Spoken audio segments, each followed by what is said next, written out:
제가 듣기론 윤석열 대통령 아버님 집을 사주신 건 박영수 고검장이 중간에 소개를 하셔서 사주셨다 이렇게 저는 전해 들었고 2011년도 일은 박영수 고검장께서 다 당시에 데리고 계셨던 검사님들이니까 박영수 고검장께서 부탁하셔서 조영 대표가 입건이 되지 않고 사건이 마무리된 걸로 그렇게 알고 있습니다. 그러니까 부패의 카르텔 아닙니까 이거. 박영수, 윤석열, 조영 봐주고 그 집 사주고 그 혜택은 윤석열이 보고. 오늘 모신 이유는 대장동은 1기, 2기, 3기로 나눌 수 있거든요. 크게. 근데 이걸 꿰뚫어서 다 알고 있는 사람이 많지가 않아. 근데 이제 우리 김승호 의원님은 예전부터 1기 얘기도 하고 2기 얘기 중간에 검찰이 뺏은 거 아니야 이 사업을? 그 얘기도 진작부터 하셨어요. 그리고 이제 김만배 3기가 있는 건데 요 1기, 2기, 3기 얘기를 한번 해보려고 모신 거고요. 남욱 변호사가 이거 드디어 나왔어. 남욱 변호사가 윤석열 부친 이 얘기부터 간단한 것부터 합시다.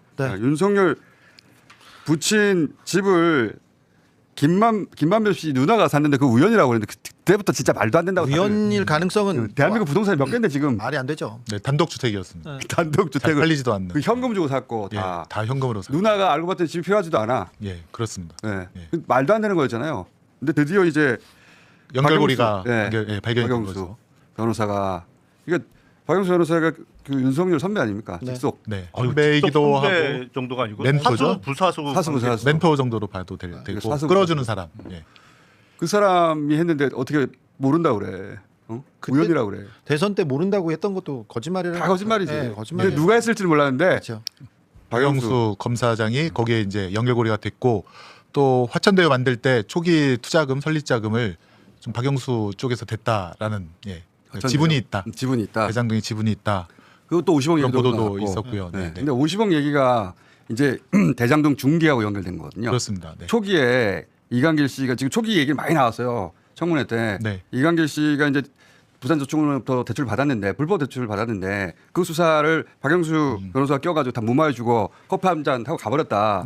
그래서 일단락이 됐는데. 자 1차 이게 1기야. 1기예요. 근데 2기가 있어. 2기가. 저희가 1기 때부터 쫓았는데 대선 때 저희가 계속 그 얘기를 했었는데 이강길 씨가 대장동 사업을 처음 만든 사람인데 이분이 거기에 있는 종중 땅을 다 정리합니다. 그런데 너무 힘들었어. 이 종중 땅을 다 정리해서 이강길이 이 사업 토대를 마치니까 그 다음부터는 깡패들이 꼬인다. 그래서 저는 그때 1기 때 이강길을 만났어요. 왜 그러냐면 사업가인데 깡패들이 죽이려고 한다고 해서. 깡패는 또 주진우거든요. 그래서 깡패들이 그래서 대장동 커지기 전에 그렇죠. 1기 때 만난 거예요. 수원 깡패. 수원 깡패들이 와서 죽이려고 한다면서 차로 밀어가지고 차가 어디에 빠졌다 그 얘기를 듣고 깡패가 그래서 갔어. 근데 깡패들이 왔을 때도 이강길이 흔들리지 않았어요. 그 사건을 지켜서 돈이 컸고 이강길 씨가 사업 수완이 좋은 사람이었어. 그렇죠. 그래가지고 깡패를 물리쳤어요. 깡패들은 다 물리쳤는데 그 다음에 이제 검사들이 온 거야. 검사들이. 그렇습니다. 그러니까 윤석열 당시 이제 주인 검사 2011년도 주인 검사가 그 부산저축은행 대장동 불법 대출 수사를 안 했잖아요.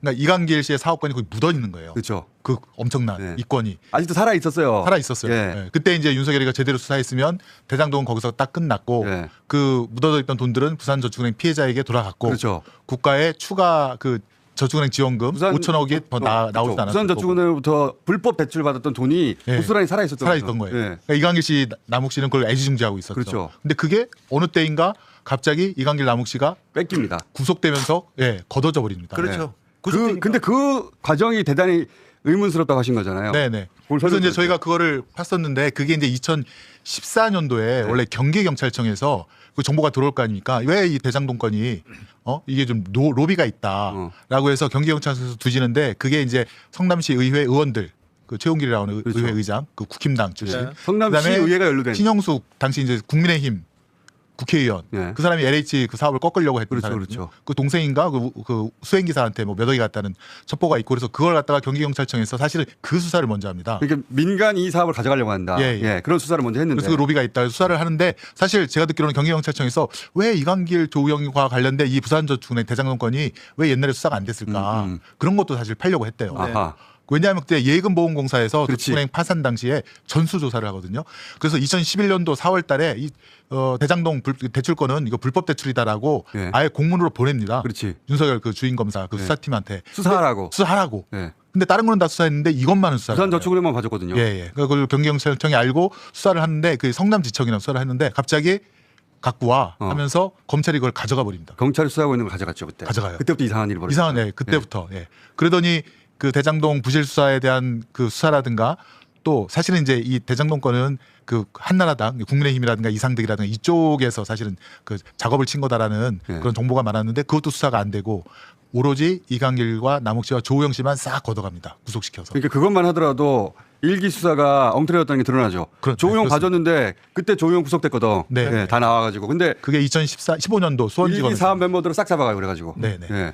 그때 사실 윤석열을 잡았어야 되지. 이거 봐줬네 하고. 그렇죠. 사업을 할 수가 없어. 사업하던 사람들 다 다 잡아. 잡아가가지고 그래서 사업 주인이 바뀌죠. 그때. 주인이 바뀌기 시작합니다. 예. 그래서 이제 김만배 씨가 드디어 전면에 나오기 시작하고 그때부터 김만배 씨가 근데 뭐 화천대유라든가 수익 지분을 갖다가 본인이 마음대로 설계를 하는 그 관할이 아닌 그 직업이 나서가지고 이 사건을 싹 털어서 가져가고 네. 그리고 예를 들어서 그 이해관계자가 데모하면은 검사들이 그 사람이 나와가지고 또 그 사람 잡아. 구속영장 쳐버리고 네네. 그래서 싹 정리된 다음에 이 사업이 넘어가죠. 넘어가죠. 넘어가는 과정에 이제 50억 클럽이 등장하는 그렇죠. 거니까. 그렇습니다. 예. 네. 그 주인이 바뀌어요 그때. 주인이 바뀝니다. 이 과정도 수사해야 돼요. 근데 그 주인이 바뀌는데 관여한 사람들 이름들이 다 검사들이잖아요. 네네네. 화천대유에서 뭐 고문 역할을 한다든가 뭐 담임 변호사 한다든가. 네. 곽상도 그래서 50억 최재경. 얘기가 나오고. 그리고 거기 이제 머니투데이 그 대표 이름도 있지 않습니까? 홍성근. 네. 네. 거기를 찾아보니까 머니투데이가 또 대장동 건 관련해서 사업 진행에 뭐 언론 보도라든가 이런 등등에 해줬고요. 도움을 주는 흔적은 있습니다. 돈도 빌려줬고요. 예, 흔적은 있고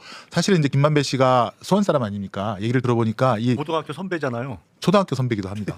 김만배가. 네, 네, 네. 근데 이제 저는 잘 뭐 전혀 모르는 올라갔어요? 분이었는데 제가 좀 들어보니까 되게 그때는 그 재정적으로 어려워서 고등학교 친구들한테 뭐 선배들한테 100만 원, 200만 원도 빌리고 그렇게 어렵게 하다가 이 이제 대장동 건 만들 때 그때 이제 여기저기서 투자 겸 돈을 갖다가 그게 빌리기 또 시작하는데 미스테리예요. 예. 법조 기자가 일기 때 박영수 변호사를 소개해줬던 그 법조 기자가 대장동 사업 수천억짜리의 사업권을 가져갑니다. 그러니까. 이 진짜 미스테리예요 여기도. 예. 원래 이제 대장동 건 전에도 이런 개발 사업을 한 적이 있었고 네. 그래서 사실은 이제 거기에 그때는 관심이 부업이었는데 많은 이건 본업이 됐죠. 본업이 됐죠. 예. 김만배는 그 주변 사람들한테 100만 원씩 얻어가지 않습니까? 어려울 때. 어려울 때 그런데 검사를 만나면요. 검사가 무슨 돈이 있냐면서 밥을 사고 검사가 아프잖아요. 집에 병문안에 갑니다. 잘했네. 근데 그런데 관리를 잘했네. 근데 김만배는 그 검찰 일진 그래서 대검에 딱 앉아 있는데 잘 못 나가는 사람들은 쳐다보지도 않았어요. 제일 잘 나가는 법조 기자 출신 시절 알았겠네. 네, 중수부 그리고 그 제일 잘 나가는 박영수, 최재경, 박영수가 메인이었어요. 메인이었죠. 메인이었고 가장 가깝게 지내면서 그 사람들 그러면서 이제 뭐가 어렵다더라. 그럼 변호사 소개해주고 그리고 그 뒤에서 좀 전문 용어 뽀찌 먹었겠죠. 그리고 어떤 일에 드나들다. 그러면서 사업하는 사람들, 사자들도 이렇게 뒤에서 변호사도 사주고 그러면서 거기서 이익을 챙기다가 대장동 건은 직접 간 거죠. 그리고 집 대장동 거는 그렇게 조그맣게 하다가 조단위 사업을 예. 사업권을 가져가서 미스테리예요 진짜. 그렇죠. 네. 굉장한 미스테리예요. 수사를 하려면 그 사업권을 가져가는데 검찰이 어떤 역할을 했는지 여기를 수사해야 돼요. 그럼 윤석열 이름이 꼭 나와. 예. 그렇습니다. 그리고 윤석열 부친의 집을 왜 사주냐고 김만배 씨가. 이상하잖아요. 거기서부터 매우. 그러니까 그게 저는 이제 2015년도 그때 경기경찰청 수사를 맡고 사건을 수원지검으로 뺏어가서 네. 수원지검에서 아까 말한 대장동 사업의 초기 사업자들을 다 구속시키고 멘붕을 만든 다음에 그 사업권을 그렇죠. 양수양도 받은 그 과정을 갖다가 주목하고 있고 사업권을 검사들이 뺏어왔어요. 조폭을 보냈는데도 이강길이 안 뺏겼는데 조폭을 검사들이 제압하고 사실은. 그렇죠. 네. 그리고 이강길 넣고 그다음 조우영 감옥에 넣고 다 넣어버렸어요. 해결사 역할을 어찌 보면 검사들이 한 거예요. 그래서 깔끔하게 정리한 다음에 네. 그다음으로 그렇죠. 넘겨받았거든. 이 김만배 사업의 해결사 역할은 검사들이 한 거예요. 그 역할을 한 사람들한테 50억을 준다 이런 얘기가 나온 거죠. 그래서 사실 남욱 씨도 그 얘기를 하지 않았습니까? 국회에서 그 말했죠. 질의하셨을 때. 제가 질의했을 때 자기도 그런 얘기를 들었다. 검사로부터 들었다. 검사로부터. 그런 취지의 말. 너 사업 뺏겨서 네. 사업 뺏어서 준 거야 뭐 이런 식의 얘기를 들었다는 네. 거잖아요. 그리고 이강길 씨도 사실은 그런 점에 대한 네, 그렇게 생각하고 본인도 뺏겼죠. 본인도 그렇게 생각을 합니다. 본인이 수천억짜리 사업 기반을 마련했는데 뺏겨서 통으로. 네네. 이강길이 가장 억울해하는 것도 그렇습니다. 내가 다 지켰는데 어떤 강패한테도 지키고 누구한테도 지켰는데 검사들이 가져가더라. 구속시키니까 어쩔 수가 없더라. 그 얘기를 이강길이 해. 맞아요. 본인 네, 주장이기도 네, 해요. 네. 이강길 씨도 그때 이강길 씨 2015년, 주장입니다. 2011년도에는 살아남았는데 네. 2015년도에 구속이 되면서 구속됐고. 그때 다 완전히 구속됐어요 다. 예, 예. 피해 갔던 조우영도 구속되고. 구속됐습니다. 네.